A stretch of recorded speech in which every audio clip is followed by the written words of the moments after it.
Well, you could call it San Francisco's #1 problem. With all of the people on the streets, how do you keep the streets clean from the people? With that, good evening. I'm Dion Lim. And I'm Dan Ashley. Thanks for joining us. Budget cuts could do a number on one of San Francisco's very popular programs. Pit stops are public bathrooms staffed with an attendant to maintain safety and quality. They're used a lot, about a flush a minute, according to the city's Department of Public Works. But the 10-year-old program could see some rollback soon. ABC 7 News political reporter Monica Madden joins us live now, and we got to talk about the reasoning here. Yeah, I mean, money talks, and this one all comes down to budget cuts with San Francisco's mounting deficit. Mayor Daniel Lurie is asking departments to propose 15% cuts to help balance the budget, but some residents are making a big stink over the Department of Public Works considerations to reduce pit stops.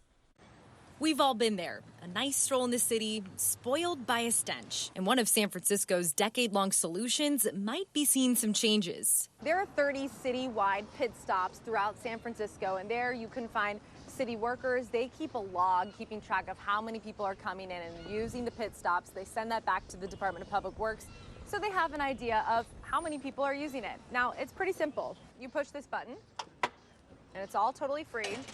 The door opens automatically. You step in, there's a button to lock it, you press that.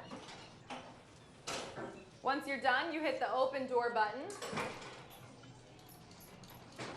Step right out, it'll close behind you, and it self-cleans itself, so the city workers don't even have to do that.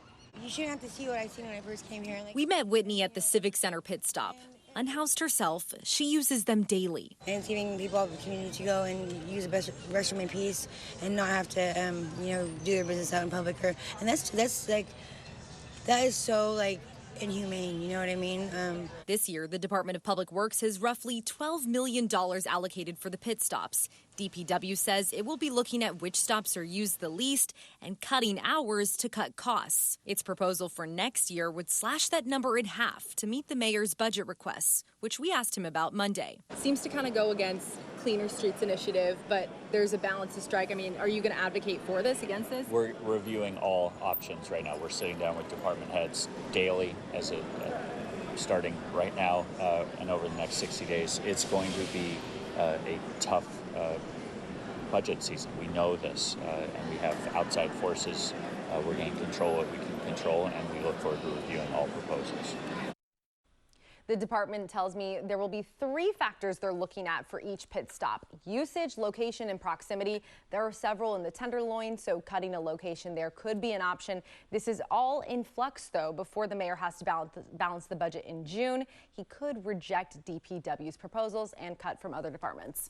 Well, I'm curious as to how they chose this program. Did the Department of Public Works look at anything else? Right. No, a spokesperson tells me that 95% of its budget is going towards street cleaning initiatives already. So there's not a lot of wiggle room. So, this is kind of one of their primary places where they say, okay, well, let's look at certain pit stop locations that might not be getting used a lot. If there's, 3 in a 1 mile stretch. So the money's spoken for. A lot of it is not discretionary. Correct. All right. Yeah. Thanks, Mom.